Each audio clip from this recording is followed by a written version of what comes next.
75 साल के मोहन काका मेरी केबिन से जाते समय मुझे कहने लगे कि बेटा मेरा एक काम करना है।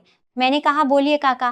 काका ने कहा कि आपने सबके रोग पर वीडियो बनाया है लेकिन मेरे रोग पर वीडियो नहीं बनाया, तो थोड़ा प्रयास करिए कि 1-2 महीने में मेरे रोग के बारे में जानकारी देने वाला वीडियो बनाइए। मैंने कहा निश्चित काका। मोहन काका को जो तकलीफ थी उसका नाम है पार्किंसंस, जिसे संस्कृत में या आयुर्वेदिक टर्मिनोलॉजी में कंपवात के रूप में जाना जाता है। तो मित्रों, आज हम पार्किंसंस की डिटेल में जानकारी लेंगे। मैं हूं डॉक्टर देवांगी जोगल, जोगी आयुर्वेद हॉस्पिटल सूरत से। पार्किंसंस या कंपवात एक न्यूरो डिजेनरेटिव डिसीज है। दिमाग में एक एरिया है जिसे सबस्टेंशिया निग्रा कहा जाता है। इस एरिया में मौजूद नसें सूखने लगती हैं और उसके कारण वहां से स्रवित होने वाला डोपामाइन नाम का एंजाइम धीरे धीरे कम हो जाता है और शरीर में डोपामाइन कम होने के कारण पार्किंसंस विकसित होता है। सरल भाषा में दिमाग के कोशिकाएं धीरे धीरे निष्क्रिय होती जाती हैं और उसके कारण डोपामाइन का उत्पादन कम हो जाता है। मित्रों, पार्किंसंस के लक्षणों की बात की जाए तो कार्डिनल सिम्टम्स यानी कि मुख्य 4 लक्षण जो देखने को मिलते हैं, उनमें सबसे पहला लक्षण है ट्रेमर्स यानी कंपन होती है। उसके बाद दूसरा लक्षण है रिजिडिटी। रिजिडिटी अर्थात जकड़न, शरीर में किसी भी स्थान पर अत्यधिक जकड़न दिखाई देती है। उसके बाद तीसरा लक्षण है ब्रैडिकाइनेजिया, अर्थात आपकी सभी प्रकार की गतिविधियां धीमी हो जाती हैं। आप धीरे से खड़े हो पाते हैं, बोलना धीमा हो जाता है, आदि सभी क्रियाएं बहुत स्लो हो जाती हैं। और चौथा महत्वपूर्ण लक्षण है पोस्चर इम्बैलेंस। आप चलते समय भी गिरने का डर महसूस करते हैं। आप खड़े हो तब भी आपका पोस्चर जैसे बिगड़ गया हो, ऐसी भावना होती है। इस प्रकार ये मुख्य 4 लक्षण हैं, लेकिन इसके अलावा छोटी बड़ी परेशानियां भी दिखाई देती हैं, जैसे कि कंपन किसी एक अंग में शुरू होकर धीरे धीरे बढ़ती है। कभी व्यक्ति अपनी शर्ट का बटन खुद बंद नहीं कर पाता, हस्ताक्षर करने जाता है तो हाथ कांपता है और धीरे धीरे हाथ इतना कांपता है कि व्यक्ति के हस्ताक्षर बैंक में मिसमैच हो जाते हैं। संदेह किया जाता है कि यह उसी व्यक्ति के हस्ताक्षर हैं या नहीं। तो मित्रों, यह पार्किंसंस के लक्षणों के बारे में विस्तृत जानकारी थी। पार्किंसंस मुख्य रूप से 2 प्रकार का होता है, एक टिपिकल अर्थात साधारण और दूसरा एटिपिकल अर्थात जटिल। अब इन दोनों प्रकारों में अंतर क्या है, इसके बारे में विस्तार से बात करते हैं। साधारण जो पार्किंसंस है वह आसानी से उपचार योग्य होता है। इसमें अधिकांशतः केवल एक हाथ में थोड़ी कंपन शुरू होती है। वो कंपन लंबे समय तक वैसी ही रहती है और 5, 7 या 8, 10 वर्षों में धीरे धीरे थोड़ी बढ़ती है। अर्थात ये जो साधारण प्रकार है उसे बहुत ही आसानी से उपचारित किया जा सकता है। सामान्य दवाओं से तुरंत ये नियंत्रण में आ जाता है और डॉक्टर और रोगी दोनों के लिए कष्टदायक नहीं होता। जबकि जटिल प्रकार की बात की जाए तो वह डॉक्टर और रोगी दोनों के लिए जटिल होता है। उसका कारण है कि वह तेजी से बढ़ता है, व्यक्ति 1-2 वर्ष में ही बिस्तर पर निर्भर हो जाता है और किसी भी प्रकार का उपचार असरकारक नहीं होता। इस प्रकार ये पार्किंसंस एक प्रोग्रेसिव डिसीज है। आप कुछ भी ना करें तो ये बढ़ने वाला ही है, लेकिन ये किस गति से बढ़ेगा ये इस बात पर निर्भर है कि ये किस प्रकार का है। पार्किंसंस होने के कारणों की बात करें तो बिल्कुल किस कारण से पार्किंसंस होता है इसकी कोई भी जानकारी किसी साइंस के पास नहीं है। लेकिन कौन से लोगों को ये रोग होने की संभावना अधिक है, इस पर हम एक नजर डालें तो जिनकी फैमिली हिस्ट्री मजबूत हो, अर्थात आनुवंशिक रूप से आसानी से होने की संभावना है। यदि पहले आपको कोई ब्रेन इंजरी हुई हो तो भी यह होने की संभावना अधिक है। इसके अलावा आपको प्रदूषित वातावरण में रहना पड़ता हो, बहुत अधिक केमिकल वाले वातावरण में रहना पड़ता हो, जहां कीटनाशक दवाओं का उपयोग होता हो, वहां अधिक रहना पड़ता हो, तो ये सभी इसके जोखिम कारक हैं कि इनके कारण ये होने की संभावना थोड़ी बढ़ जाती है। डायबिटीज, बीपी आदि लाइफस्टाइल डिसऑर्डर्स जिन्हें लंबे समय से हैं, उन्हें भी ये होने की संभावना थोड़ी अधिक है। मोहन काका ने मुझसे प्रश्न पूछा कि मैडम इसका टेस्ट कौन सा है जिसकी रिपोर्ट से हमें पता चले कि ये पार्किंसंस ही है। तो मित्रों, आदर्श रूप से इसका ऐसा कोई विशेष टेस्ट नहीं है। इसके लक्षण देखे जाते हैं, उन लक्षणों के आधार पर कोई भी न्यूरोफिजिशियन निर्णय लेता है और कुछ प्रकार की दवा जिसमें लीवोडोपा अर्थात डोपामाइन बढ़ाने वाली दवा हो वह देने से यदि उसे सुधार होता है तो ऐसा मान लिया जाता है कि ये पार्किंसंस है। बहुत ही एडवांस स्टेज में एमआरआई और सीटी स्कैन पार्किंसंस प्रोटोकॉल से यदि किया जाए तो उसमें ये पॉजिटिव आने की संभावना है। मित्रों, आगे वायु पर जो मैंने वीडियो बनाया था जिसका आपने बहुत अच्छा प्रतिसाद दिया था, उसमें मैंने बहुत विस्तार से वर्णन किया है कि जब जब शरीर में वायु बढ़ती है तो कहीं दर्द होता है, या तो जकड़न होती है, या तो कंपन होती है, या तो असंतुलन होता है, और या तो हाथ पैर सुन्न हो जाते हैं। तो मुख्य रूप से कंपवात यह वात प्रधान व्याधि है। शरीर में किसी भी कारण से वायु का प्रकोप होता है और वह वायु जब मस्तिष्क में स्थिर होकर नसों को सुखाती है तब यह रोग होता हुआ दिखाई देता है।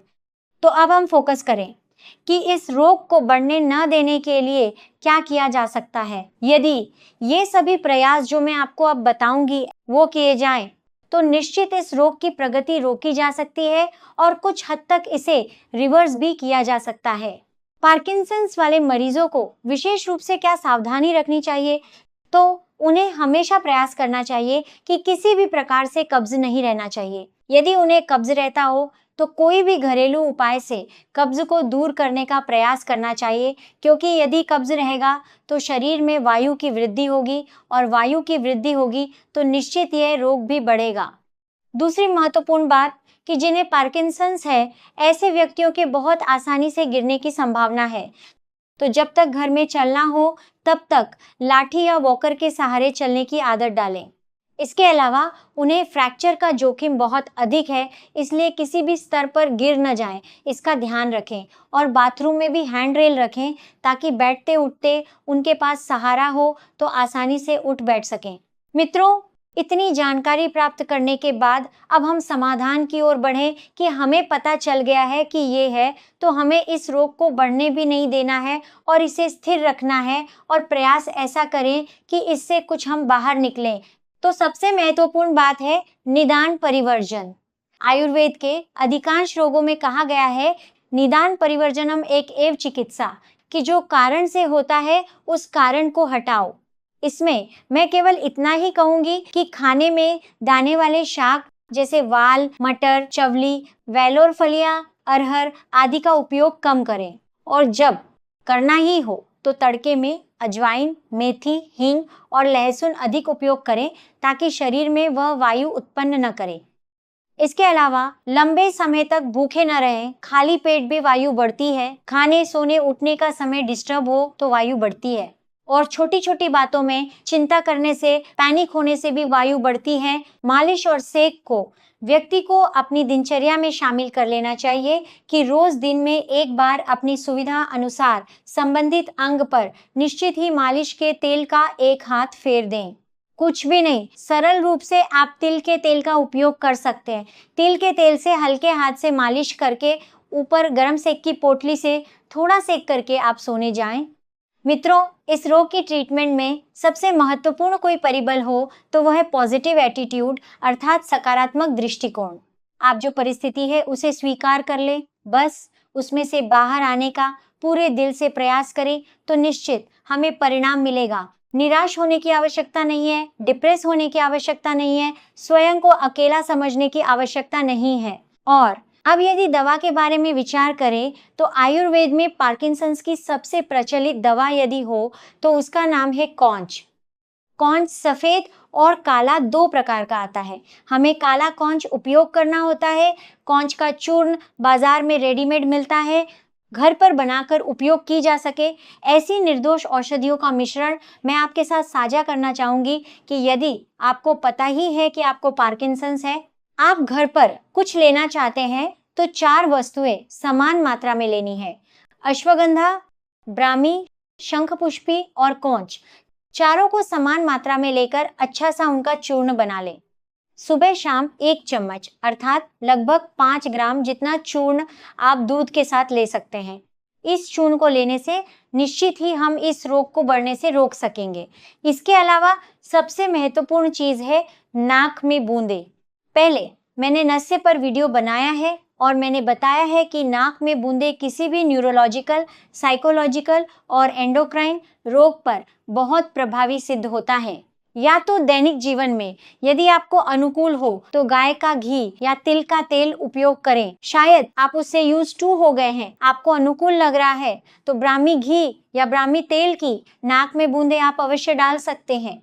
रोज रात को सोते समय कम से कम 2 और अधिकतम 6 से 8 बूंदे डालकर यदि सोया जाए तो निश्चित लंबे समय में आपको अद्भुत परिणाम मिलेगा। योग, ध्यान और प्राणायाम किसी भी क्रोनिक डिसीज का महत्वपूर्ण अंग है कि यदि ऐसे रोगों से हमें बाहर आना है तो इन सभी ट्रीटमेंट प्रोटोकॉल को हमें अपने जीवन में शामिल कर लेना चाहिए। यदि सामान्य रूप से ये सभी चीजें करने पर पार्किंसंस में बिल्कुल परिणाम नहीं मिलता तो फिर से हमारा ब्रह्मास्त्र है पंचकर्म। पंचकर्म में वात के रोग को नष्ट करने के लिए सबसे अच्छा पंचकर्म है बस्ती, अर्थात पार्किंसंस के व्यक्ति जब भी पंचकर्म चुने तो उसमें नस्य, शिरोधारा और बस्ती अवश्य होना चाहिए। फिर आपकी अनुकूलता और आपकी परिस्थिति के अनुसार आपके वैद्य तय करेंगे कि आपको कौन सा पंचकर्म करवाने की आवश्यकता है, लेकिन पंचकर्म से भी बहुत महत्वपूर्ण परिणाम मिलने की संभावना है। मित्रों, इतनी पार्किंसंस या कंपवात के बारे में जानकारी देने के बाद एक अनुरोध ऐसा करूंगी कि किसी भी वैद्य को या किसी भी दूसरे व्यक्ति को मिलकर अचानक कभी भी पार्किंसंस की एलोपैथी दवा आपको बंद नहीं करनी चाहिए। अचानक जब बंद की जाती है तो तुरंत ही शरीर डबल रिएक्ट करता है, इसलिए कभी नहीं करना। हाँ, आप सपोर्टिव दवा ले सकते हैं, अपने डॉक्टर से पूछकर उस दवा में बढ़ोतरी या कमी कर सकते हैं, लेकिन स्वयं से इस रोग की दवा कभी बंद न करें। आशा रखती हूँ कि इस रोग के बारे में संपूर्ण जानकारी आपको मिल गई होगी और जिन भी व्यक्तियों को यह रोग है उन्हें यह जानकारी अवश्य पहुंचाएं। विशेष रूप से जो उम्रदराज वृद्ध हैं, जो इस रोग से पीड़ित हैं, वे ये वीडियो सुनकर थोड़ा बहुत अमल में लाएंगे तो भी हम उनके रोग की प्रोग्रेस कम कर सकते हैं। धन्यवाद।